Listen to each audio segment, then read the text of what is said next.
Hello, listeners. Jordan here. I just want to let you know that you can listen to Nighttime early and ad-free on Amazon Music. Include it with Prime.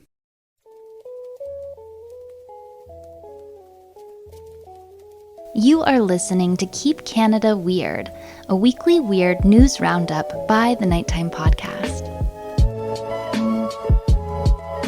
Handsome Aaron Airport. It's almost Christmas, buddy. Happy holidays. Happy holidays to you too, my friend. This is our December 20th episode, so although we didn't plan it or talk about it in advance, this is our Christmas special tonight. Is tonight our Christmas special? It'll have to be, because the next episode after this will be like our Boxing Day special. Are we going to record on Boxing Day, or are we going to... Let's talk about that offline.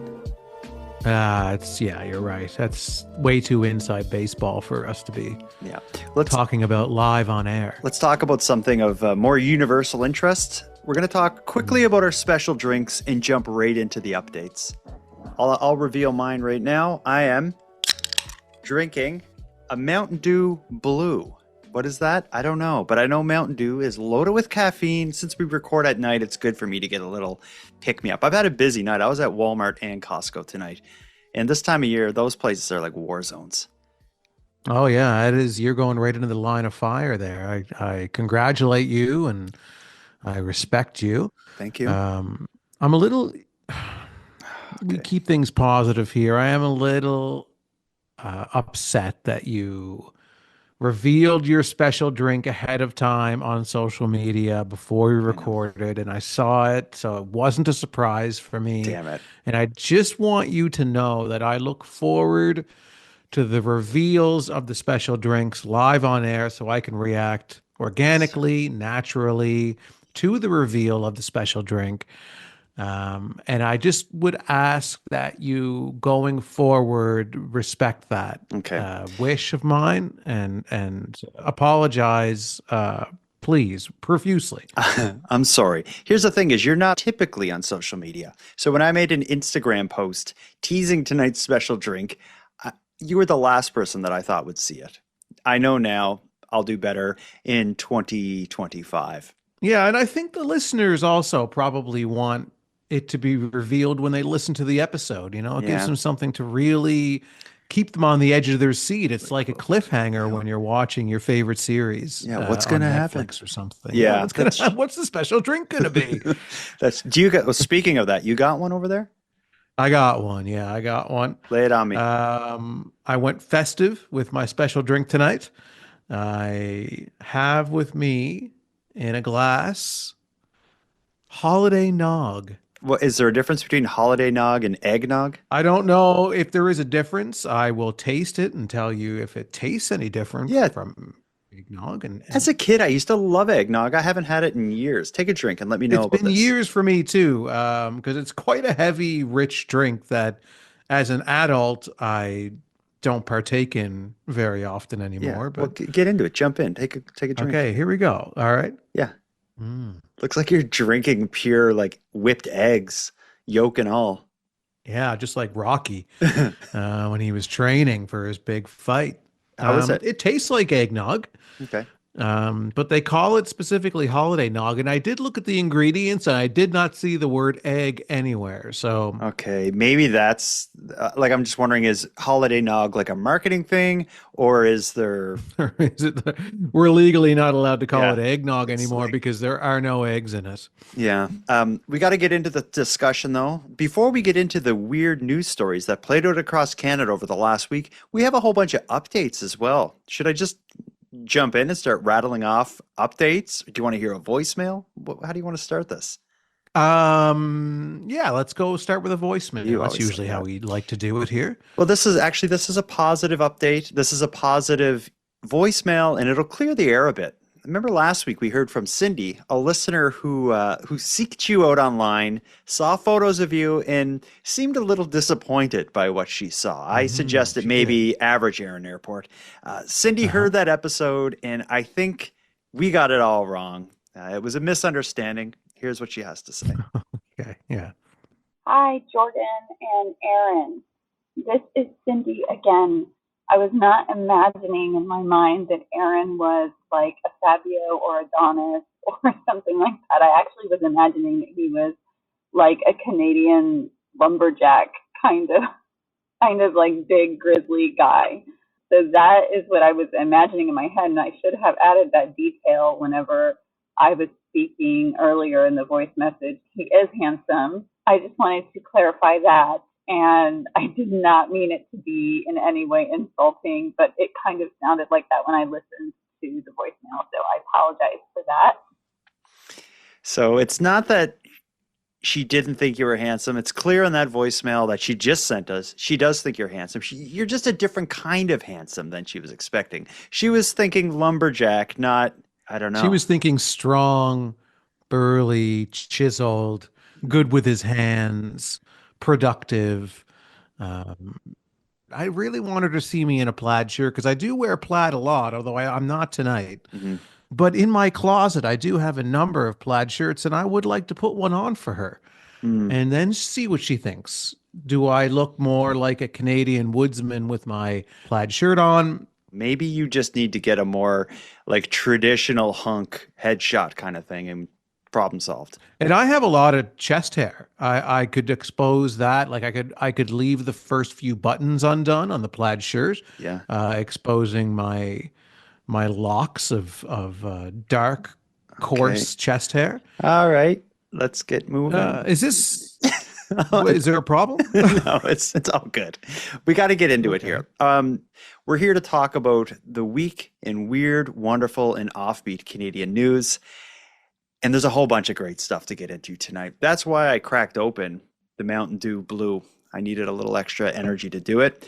I want to start with one of my favorite stories that I've heard in a long time. I just hope this one's able to come across in audio only, because the video of this is actually amazing. But I think the audio is great too. I'll set it up this way. It's a story of an impatient dog, but here's what happens is Adam Carrier and his mom made a quick stop at a Nelson, British Columbia shopping mall. They didn't expect to be in long. So they didn't expect to be in the mall long. So Adam left his dog, Krista, to wait in the car, with the window down a crack, of course. It wasn't until after the visit in the mall, until they got back home, that they realized that while they were inside shopping, Krista was outside. Krista, the dog, was outside becoming a star. This is the story of Krista, the impatient bulldog. She's such a hilarious character. Me and my mom went to the mall because we just got Dollarama in the mall, so we went and checked it out. We came back, and she was just sitting in the driver's seat like she always does. When I got home, I got a text from a friend. He sent me a link, and it was just her standing there, or sitting there with her paw out, just kind of not even knowing what she's doing, kind of eyebrows raising, looking around, like wondering why everybody's staring at her. There's a lot of people in the parking lot, and they're like concerned, like, what is that noise? I could just hear people laughing in the video and stuff like that. We absolutely loved it. Just watching it over and over. I had to tell my mom to turn the volume down. It was just me constantly, and her laughing. She has no clue she's famous. She just sits there as clueless as when she was putting her paw on the horn. She's just like, wow, everybody loves me today. It's just like yesterday. Just sitting there, patiently waiting. Now passers-by say Krista was honking for about 10 minutes straight, which surprised her owners, who say she's accidentally hit the horn before, but it usually startles her and she backs off. But clearly, fear no more. The audio doesn't really explain what's happening. Describe that video, Aaron, for people who haven't seen it. Well, the dog is sitting in the driver's seat and has their paw pressed up against the horn and is just holding in on the car horn and not letting go. And it's just a constant, steady stream. And the dog is just staring almost like straight ahead with this look on its face. Like, it's just impatience. She's like, come on. Like, hurry up. Like, get me home, feed me, cuddle me. This is ridiculous. Yes, you cracked the window, but I'm bored. It's and the video was filmed not by Adam, the owner, or anything. Like, people heard this honking while Adam and his mom is in the mall. They go walking over to see what's going on, and they find just a dog sitting in a car with its paws on the horn. So a crowd gathers and films it, and they're laughing. After 10, 15 minutes or so, the dog stops honking, so they walk off. Someone posts a video to the internet, and it, begins being spread around. And it's not until later that evening that Adam finds out that this is what his dog was up to. I think it's a great story. I love it. And I love the image of the dog sitting there impatiently. The image is great. For anyone listening, you should go and track down the news footage of this incident with the dog and the car horn and watch it, because it is adorable. And normally horns are misused quite often. I find the thing that's the most annoying about horns is people use it for greeting more than they do for auto emergencies, which is what it's designed for. Like, hey, how you doing? Beep, beep, beep, beep, going on? Not what they were designed for, designed for warning somebody that you're approaching in a vehicle or, whatever. So I always hate when somebody honks a horn at somebody else in a friendly way and you think something's wrong. Yeah, like, what'd I do, you prick? What did I do? What's going on? You're looking around. Yeah. And you get upset, and it's just somebody honking the horn at their friend. But this honk is, it's adorable. It's fun. It's a dog. You can't hate a dog. Dogs are great. And dogs in cars are always funny. When I'm walking and I see a dog like just sitting in the car, Well, you don't often see them sitting right in the front seat. This is right in the front seat, on the driver's side, at the wheel, paw up on the horn. It's pretty perfect. Well, let's get into it. We're going to take a quick break here. When we get back, we have 3 stories of Canadians behaving badly. Well, I suppose we'll decide if they're behaving badly, because there is going to be a bit of gray in some of these stories. Let's come right back to it.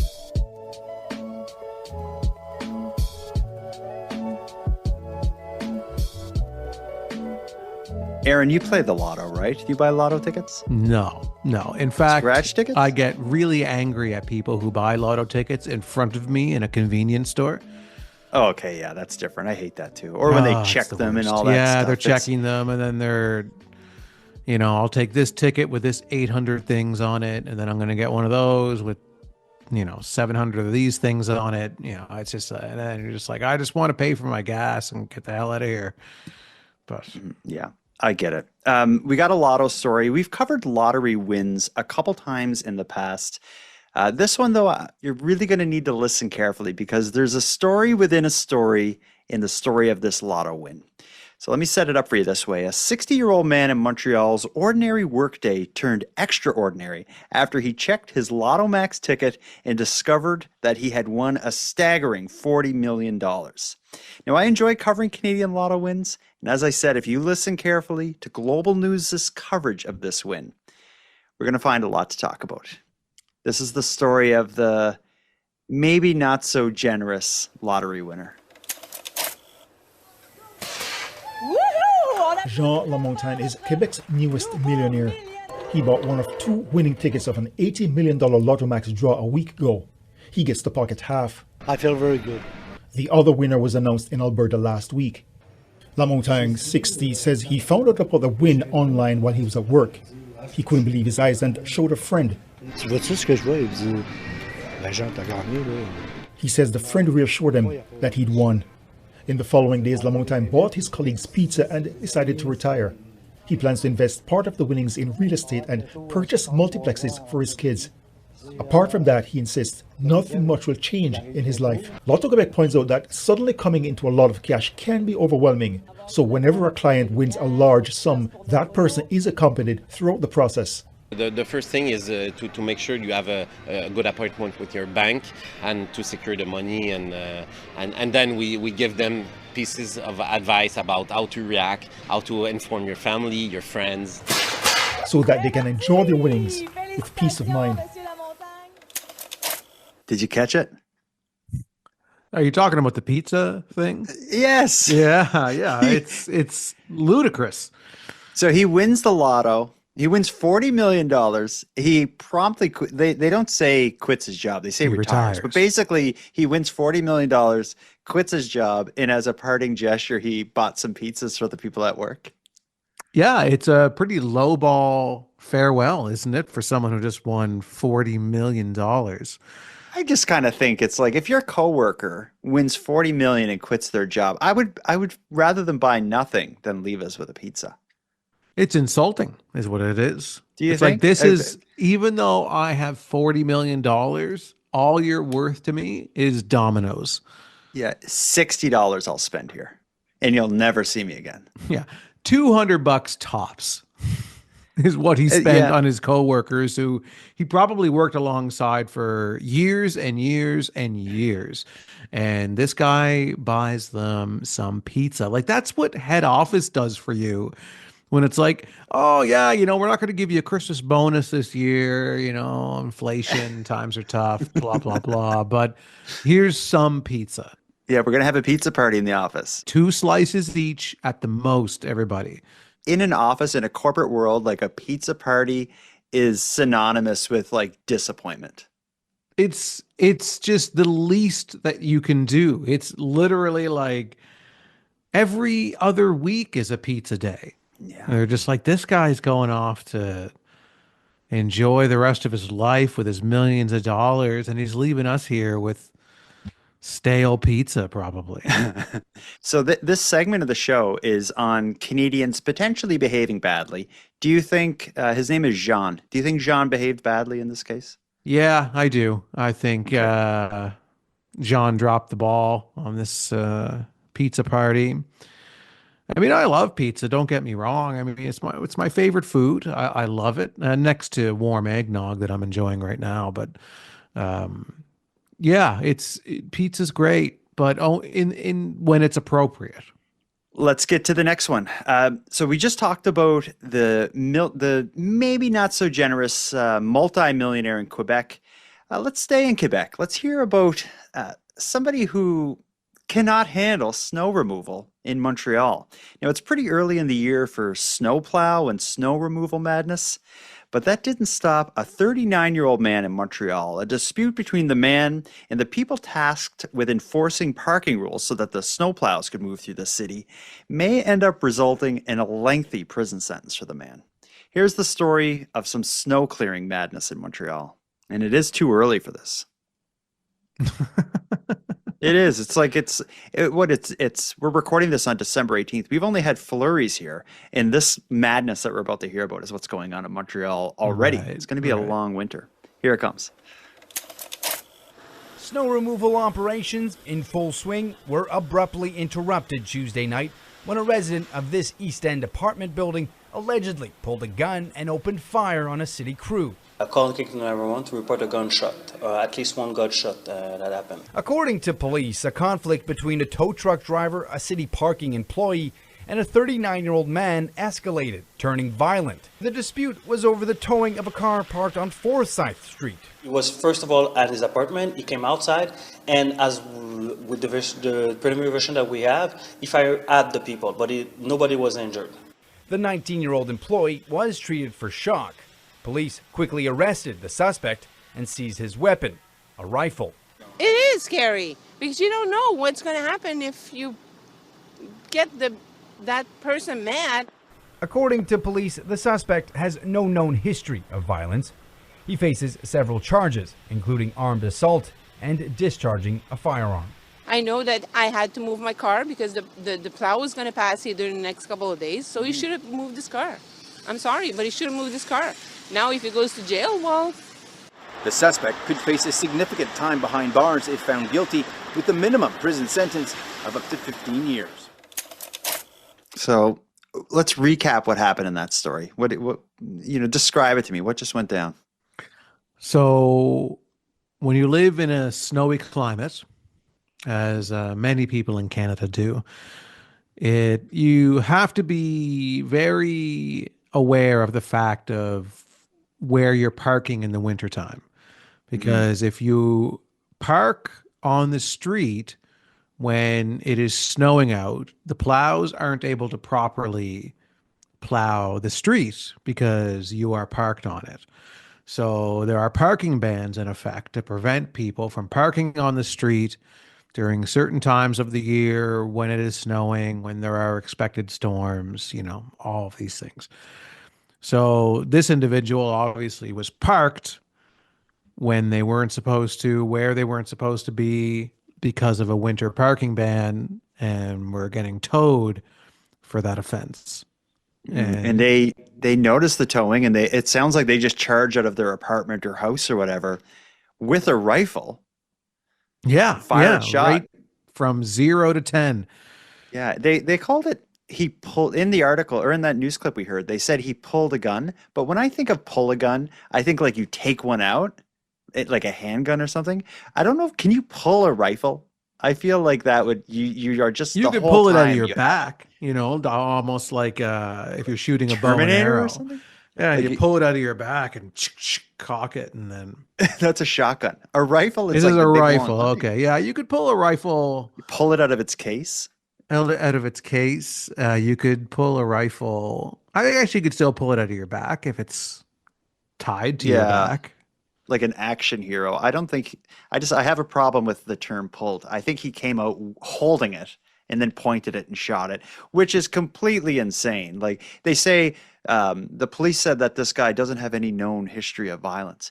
I guarantee the guy who came out of his house with a rifle because his car was getting towed has a history of violence. If you ask a couple of this guy's friends, they're going to say like that guy is a nut. Someone who so quickly goes to the gun as the first option. And apparently the only option that they're going to take to solve this dispute. And that person, that's not their first rodeo. That's their go-to. It's just the first time that they got caught doing it. Yeah, exactly. And the worker who he fired at is a 19-year-old, like just a kid. This guy has to take time off of work from the shock of being shot at. Like, man, I would not want to be working with the public. I watch enough videos on like TikTok and Instagram and stuff of just chaos happening at fast food joints or at Walmarts or anything. Nowadays, if you work with the public, you must, I don't know, man. I'd want to wear a helmet and full body armor to work almost anywhere where I'm that close to people, let alone in the middle of the night in Montreal, towing their cars. I mean, parking is frustrating. I will give that to the guy. It's very frustrating when you have nowhere to park and the street is your only option. And then it's snowing. There's a winter parking ban. You're getting towed. You feel like you've been left with no other options. I don't ever recommend pulling a shotgun on somebody and firing, but this person obviously has probably been dealing with where to park for a lot longer than we've been talking about this story. You're so empathetic and understanding of his plight. This guy may potentially do up to 10 years in prison. They said 15 years in the story. Minimum of 15 years that this charge could bring. And do you find that a little heavy? I'm pretty sympathize with this person. Yeah, like, whose side are you on here? I'm not, you know what? I wasn't there. I'm not taking a side, but I'm just imagining if I shot at somebody in a crime of passion, like I would consider this to be, I would be expecting a much lighter. This is the weirdest, I would Aaron. be expecting a much lighter sentence because I would say, Judge, I would never have shot at them had I known. 15 years, really? I thought maybe I'd do 6 months. What do you think? You know what? Before you saw this story, if you had to guess, now you didn't kill anybody, but you did shoot at them. So there's obviously, you could argue, an intent to murder somebody. And they said, like, it doesn't sound like this guy has a criminal record. Right, yeah. Or at least a serious one. Other than this crime of passion, as I'm calling it, this individual is squeaky clean, as they legally say. I'm just going to play it for a second, because did they say the minimum is 15 or maximum? I think I heard minimum, but play it again. Okay. I know that I had to move my car because the plow was going to pass here during the next couple of days, so he should have moved this car. I'm sorry, but he should have moved this car. Now, if he goes to jail, well... The suspect could face a significant time behind bars if found guilty, with a minimum prison sentence of up to 15 years. Ooh. Minimum of up to 15 years. what always ends up happening is they kind of massage the charges. We'll charge you with everything we can possibly justify, but if you'll admit to, I don't know, uttering threats, we'll settle on that. But I would just like to know the parking history of the area, because I do know some people who live in apartments. Yeah. And the street is their only option. Yeah, what do you do with your car if you park on the street and they ban parking on the street for the weekend because of a snowstorm? Like, I've had friends who will take their car to like a Walmart parking lot and just park it there and be like, I'm just going to leave it there for 2 days and hope for the best. Yeah, it's problematic. It's complicated. Let's move on to the next story, though. But before we do, this segment is, are these Canadians behaving badly? I think this is a no-brainer, right? He was naughty. Yeah, he was on the naughty side on this one. This one is, I don't have the next story. I'm just going to read it to you because it's very short. It comes from just a court decision, a sentencing decision related to a man who was charged in a series of vandalism cases in Vancouver. I'll read it to you here.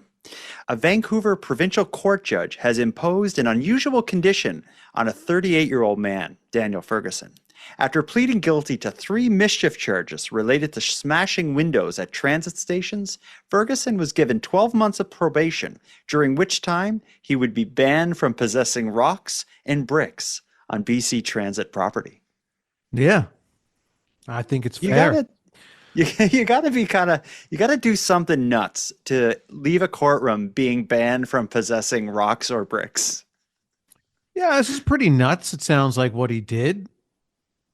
Smashing windows at transit stations. I'd put that on the nuts category. Yeah, but it solves the problem. But I guess it just seems like a weird step because there's other ways you could break windows. Like, was it specifically... Imagine in the trial, and the perpetrator is saying, listen, or the lawyer is saying, my client, outside of when they're at transit property, they can't help themselves but smash windows with rocks and bricks. Outside of that addiction that my client has, they are an outstanding citizen. They volunteer, a family person, great grades at school, wonderful job, but just has this affliction where they desire and cannot say no to smashing transit property with bricks and rocks. So specifically, yes, very specifically. So the judge, in all their wisdom, brought down a very specific sentence for this person.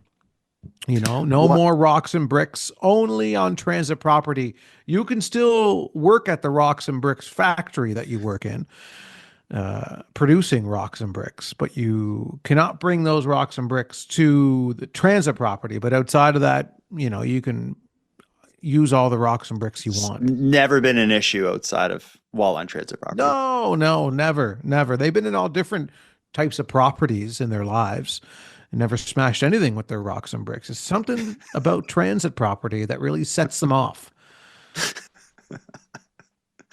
Behaving badly, as you just put it, you think it's probably not so much as poor behavior as it is some kind of deep-rooted need for this man to commit these kinds of mischief crimes while on that property. It's something beyond impulse. It's something almost... Yeah, they're a rock, paranormal. brick, transit property aholic. Mm-hmm. He's an addict. He needs help. Yeah. Mm-hmm. Let's take a quick ad break. When we get back, we have our final 2 stories, and it's going to get a little controversial here because we're about to talk about what some people believe to be a war on Christmas after this break.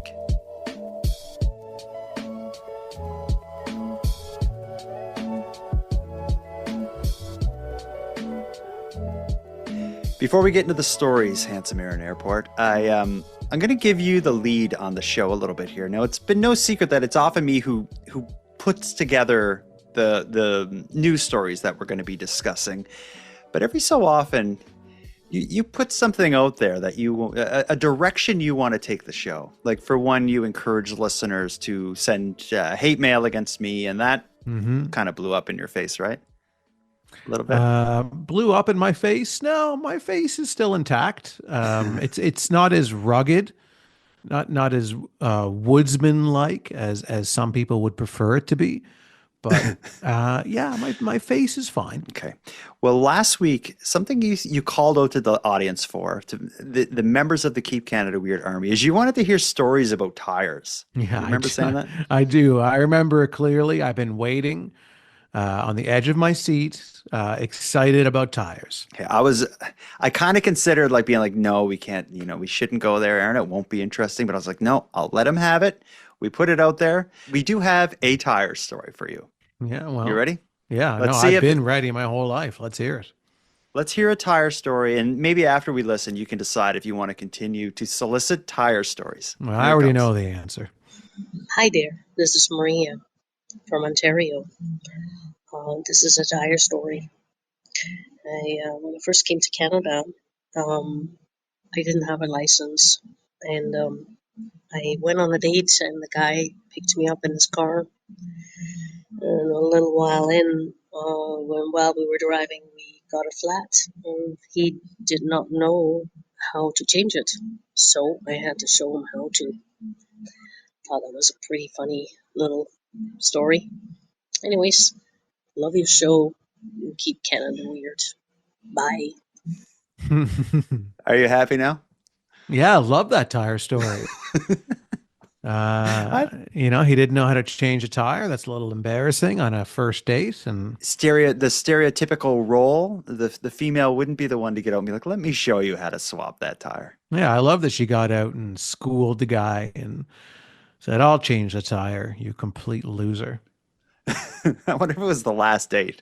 Because I guess like maybe tire stories are good because they open the door for other types of stories that are traditionally more interesting than tire stories. You really underestimate and underappreciate tires, and I find that now this is a positive show. We keep things positive here, so I'm not gonna go down that road. But how about just prove me wrong? If you have a fascinating tire story, you, the listener out there in the world, if you have a fascinating tire story that will make Aaron's day and maybe change my opinion on if the show should regularly feature tire stories, let me hear it. Yeah, blow my mind. The people do. This is only the tip of the iceberg in the tire stories. There are people are. I guess it's taboo to talk about tires at the dinner table, on podcasts, in therapy sessions. People are maybe embarrassed about it, but we're bringing tires back to the forefront. We're taking tires and we're making them cool again. That's what we're doing. You're trying. This is groundbreaking, pioneering stuff that we're getting involved in, and I hope you're ready for it. Put your seatbelt on. And the tires are going to be squealing as we ride off into Tireland and enjoy so many delicious tire stories. You just wait. The listeners will not let me down. Okay. Well, let's move on to another topic that maybe isn't traditionally exciting. We're going to be talking about Microsoft Excel. I bet you do it like accounting type work. You must use Excel at work, right? I use Excel every day. I love Excel. Excel has saved my life on many occasions, and in fact, I would love listeners to call in with voicemails about spreadsheets, data, and numbers. Tires at the same time. Well, Aaron, you probably use Excel a lot, as you said, every day, but you are not, I'm willing to bet, as good and proficient as Toronto's Michael Jarman. He was recently named the world champion of Excel after winning an international competition that I had no idea even existed.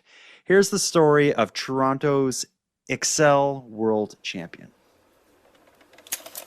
In the moment of victory, Michael Jarman leaps from his chair. Michael Jarman! Look at that!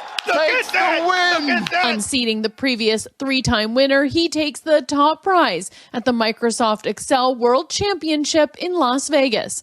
That's right, World Champion of Excel, the spreadsheet program which organizes and calculates data.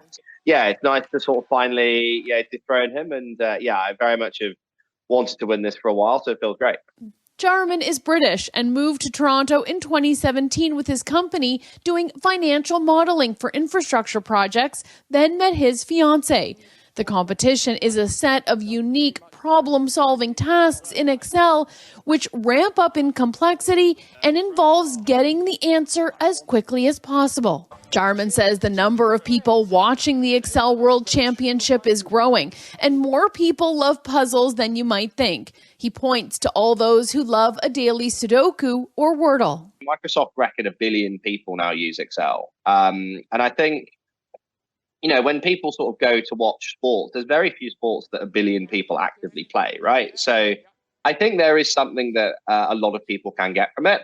Now it's just a matter of deciding what to do with his winnings, a $5,000 US check, and this large belt. So I've honestly had more plans for the belt, which I think we're mounting on the wall somewhere. We're trying to figure out how to do that. Honestly, I've had more thought what to do with that because it's like I don't have a belt before.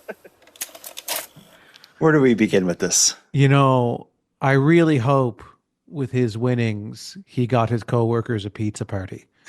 With his 5,000? Yeah, you know what? This guy probably will. He does not, we were talking about the 15 years being too high of a possible sentence for shooting at somebody, but is $5,000 way too low for the Excel World Championships prize money? That seems incredibly low to me. It does. And if you think of the market of people, like the type of people who are like geniuses at Excel and like math stuff, it's probably a bunch of like, engineer types. I bet you a lot of people that were in the Excel World Championships had some pretty good, had some money. Like this isn't a bunch of like broke people up there. So a $5,000 prize at like a math competition it does seem really low.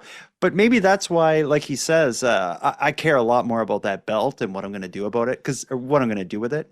If you see the news clip, the belt he wins is kind of looks like what a wrestler or a boxer would wear or something. Mm-hmm. So I'm sure that's what he cares. That's what he cares about. Of course, if you're the best in the world at something that, like I think he said, like Microsoft reckons 1 billion people use it every day. Billions of people use Excel. If you're the best at it, that's pretty sweet. It's impressive. Excel is an endless tool that seemingly, goes on forever with what you're able to do with it. And there's so much to master in Excel, and it gets quite complicated. And I can't imagine the skill level that these competitors are at being at the World Championships. It's cool that they thought to make a championship of it, though. It's in Vegas, and I bet you, like when you're in Vegas, there's 1 billion crazy things that they have going on. Again, championships and Vegas, eating hot dogs. And being in Vegas, $5,000 is all you win with this thing. Like it's in Vegas, it's World Championships. You would think Microsoft would chip in 10 grand. Just to like bump it up to 15 or something. Like, my God. Maybe even that amount would be embarrassing, though. And they're like, we don't want our name on this $5,000 reward or whatever. Yeah, it does seem low. When I first watched the news story, that didn't really stand out to me. But now that you say it, I'm upset.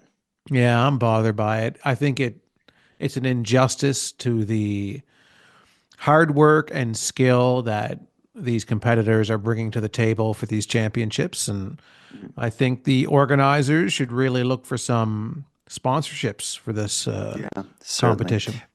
But I am glad it's a Canadian who brought it home, and the belt, the Microsoft Excel belt, is safely hung on a wall somewhere in Toronto. But that's enough of this story. We got to get into, I think it's a little bit of a controversial one because there's, this is our Christmas special, as I said at the beginning. This episode will be released on the 20th of December. A lot of people will probably be listening to this during their Christmas or holiday vacation. If you look online, there's a lot of discussion around the way that holiday is celebrated. In fact, here in Nova Scotia, there was this kind of viral misinformation campaign where people were posting on Facebook that a certain grocery store chain was not playing Christmas music this year. And that led to like this big online movement of people mad that they weren't playing Christmas music. They were planning to boycott. Then it turned out like the grocery store released a statement being like, yeah, that's like none of that's true, that someone just made it up and people are talking about it online. It was just like utter nonsense. But people are very sensitive about like the censorship around Christmas in the name of inclusivity. It pops its head up in a whole bunch of different ways, but we have a story tonight that I think is we'll have a lot to say about it. So there's an interesting story coming out of Saanich, BC. It's an elementary school that recently had their holiday concert, and the whole situation is taking center stage for all the wrong reasons. One parent has gone public with their concern after their child's performance included a Christmas song that had been rewritten to remove references to Santa as well as Rudolph. I'll play the news story and then we'll talk about this one.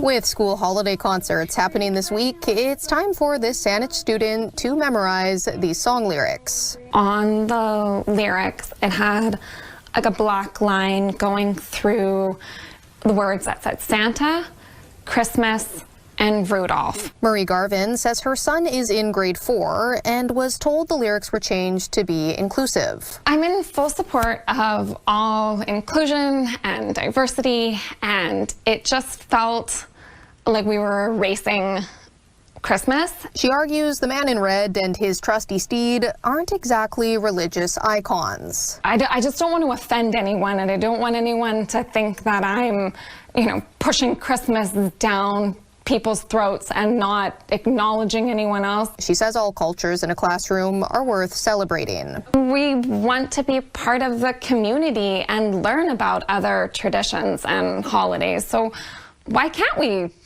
learn about a few and sing a song from these? The Saanich School District superintendent says there's no directive to ban certain words. We're not canceling Santa or Rudolph in our schools. I can't speak as to why the teacher changed that particular lyric. That would be something for the teacher to have a conversation with the parent about directly. Dave Eberwin says the district is a secular organization. An inclusion consultant sees where both parties are coming from. Well, the intention was good. The impact is that a family in this case, but probably other families, are feeling like Christmas is being canceled.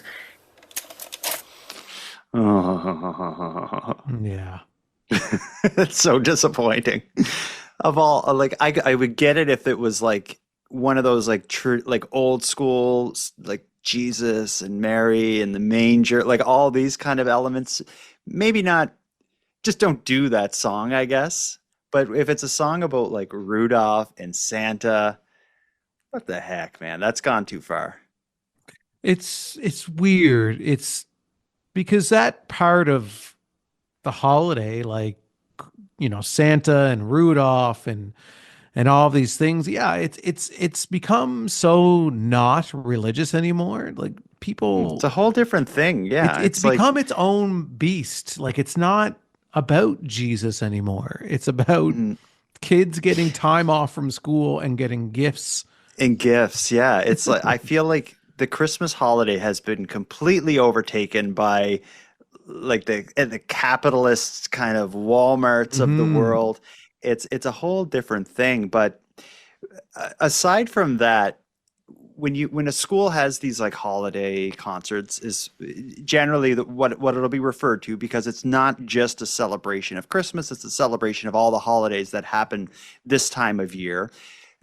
The right way to be inclusive is to include everybody, all the different, religions and beliefs, mash it all up and have a holiday concert. So everyone's represented, and you'll have some Christians singing, Hanukkah songs or something. You'll have some Jews singing Christmas songs, and everyone in the school is celebrating all the holidays.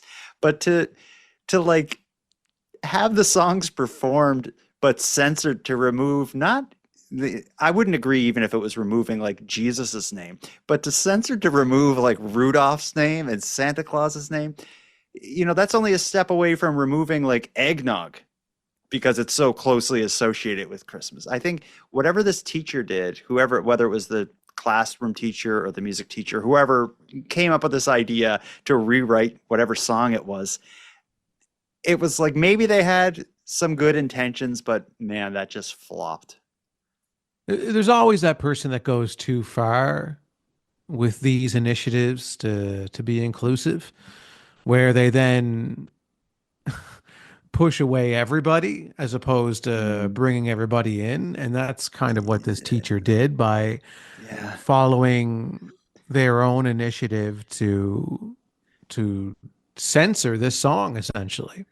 Yeah. But what about this? Here's another thing to consider. And this is something I thought was weird, is people were given the lyrics on a sheet. So they were provided a lyric sheet. But the way it worked is you would see the original lyrics. So it would say, you know, blah, blah, Rudolph, blah, blah. But there was a line drawn through Rudolph with other words written below it that you would sing instead. So it was almost, why would you do that? Like, as you were writing that and passing it out, you must have been like, okay, this is crazy what I'm doing here. I'm going to win a Nobel Prize for this, is what she was thinking. This is the most inclusive anyone has ever been. I'm changing the world. Yeah, man, that's humiliating. Yeah, well, that one story is our Christmas content for the year. Although when we come back, our next episode will be the 27th, maybe delayed by a day or two. We'll argue about see that how offline. how it shakes out over that period of time. More Christmas and holiday stuff will work its way in. The country has a week to be weird in connection with Christmas if they want to get spotlit on this show. But I drank holiday nog throughout this episode, so I think that has us totally covered for our holiday content. That's true. Yeah. No, I didn't prepare you for this, so I'm just going to put you on the spot. I got you a little Christmas present, and and it's an audio present. Okay, great. And it's going to be a great way to end the show because it's a very positive present. And I didn't work alone on it. It was actually me and a listener who put this together for you. Actually, I had nothing to do with it. Audrey, a listener of the show, sent us the nicest voice message we've received in a long time. And it's on my phone, so I will play it to you as my gift to you. But really, it's a gift from Audrey. Okay. Here it comes. Hey, Jordan, Aaron, this is Audrey from the United States. I'm calling because you want to know what our favorite stories are of the year, and I have to admit that it, too, is hard to pick just one, but one that definitely stands out is the weight limit on the water slide. I mean, if they really need to have a scale, maybe have one at the bottom so you don't have to make the trek up and down the stairs. Good idea. But I absolutely love hearing about your both love for Robin's Donuts and dislike for Tim Hortons. And I love hearing about your special drinks of the night. It's always interesting to hear what they are. And I love hearing you talk about all the different topics and craziness of Canada, and not just stuff that you would hear on the evening news, but also the weird and quirky and funny stuff. But I want to also say, don't worry about what people say about your name, your nickname, or looks. I know. I need to take my own advice, but you both are handsome, sweet, kind, wonderful guys, and have a great podcast, and that I'm glad I came upon. So I hope both of you have a Merry Christmas and a Happy New Year. Isn't that nice? That is nice. Although this is a positive show, I don't want to put a negative spin on this. How could you put a negative spin on that? Like, I'm tearing up at how thoughtful and nice that was. I'm just going to point something out. I first want to say thank you, Audrey, for that lovely, lovely voicemail. It was lovely to hear. I very much appreciated it. But Jordan, you led into this voicemail by saying that this was a gift for me. But the voicemail praises both of us. And I feel like it was kind of a gift for you from yourself for you playing that voicemail. Well, here's the thing: is I had already heard it and like had that experience of like feeling good and encouraged to continue the show Right. for the next million years. So the gift that voicemail gave me, I actually received earlier today. But right now I played it to you. Mm-hmm. So it's like me giving you a gift, although Audrey made the gift and it's coming from her. But if it wasn't for my phone, Your phone, yes, okay. wouldn't have been able to hear it. You're right. You're right. You're right. Okay. So All right. I accept that. I accept that. Okay. Good. Wow. I should be a lawyer. Yeah. Yeah. Maybe you could get our illegal parking friend down to 6 months and a slap on the wrist. Yeah. Aaron, I do hope you have a Merry Christmas. And I hope to spend it with you. I'm going to come visit, okay? Oh, are you? If weather permitting, yeah. Weather permitting, yeah. Okay, great. I look forward to that. Maybe you and me and Randy could get together and yeah, we could boycott whatever business he has a problem with next together. I would love to do that. And I'll bring some holiday nog over. Okay, good. Well, I think we've done our work here. We've celebrated the week in weird news stories. I think we covered all of our bases. I'm done my special drink. I saw you with an empty glass of holiday nog there. So there's only one last thing to do. Handsome Aaron Airport, until next time. Jordan, bust up Bonaparte. Until next time. So during the dog in a car story, I don't think I was clear enough that I'm not crazy about leaving dogs in cars, because in the summer it's so awful to leave a pet in the car unless you got the car on and the air conditioning up. When I was celebrating the dog in the car and when I mentioned I like seeing dogs in cars, it's when it's safe for the dogs. Okay, that's yours. Okay, all right. Well, Jordan, until next time, I would just like to wish you and your family a happy holidays. And at times I do give you a hard time over the kind of rules and regulations around special drinks and how you reveal them. But I just don't want you to take that personally. That's strictly business. It's not personal. I love you too, Aaron. Goodbye.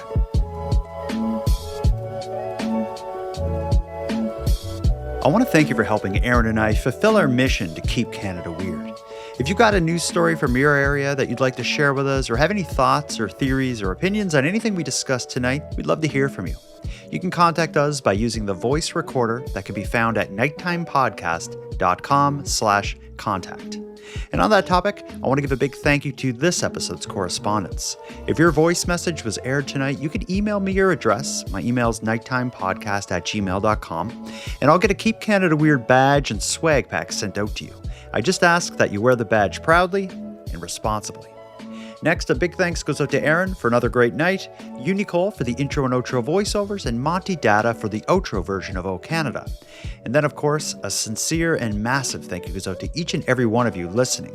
Your support makes this show possible. And if you'd like to support the show even more, please consider a subscription to the premium feed, which can be found at nighttimepodcast.com/subscribe. The premium feed costs just a couple dollars a month, but that money will fund the creation of new episodes of the show, and it'll give you those episodes 2 days early, ad-free, and access to a back catalog of episodes. And even if you don't want to go premium, you can still support the show by sharing this episode on social media. That helps a lot too, and it's free. Your support is very much appreciated. So with all that said, until next time, take care of each other, hug your loved ones tight, and together, let's keep Canada weird. Keep Canada Weird is written, hosted, and produced by the Nighttime Podcast.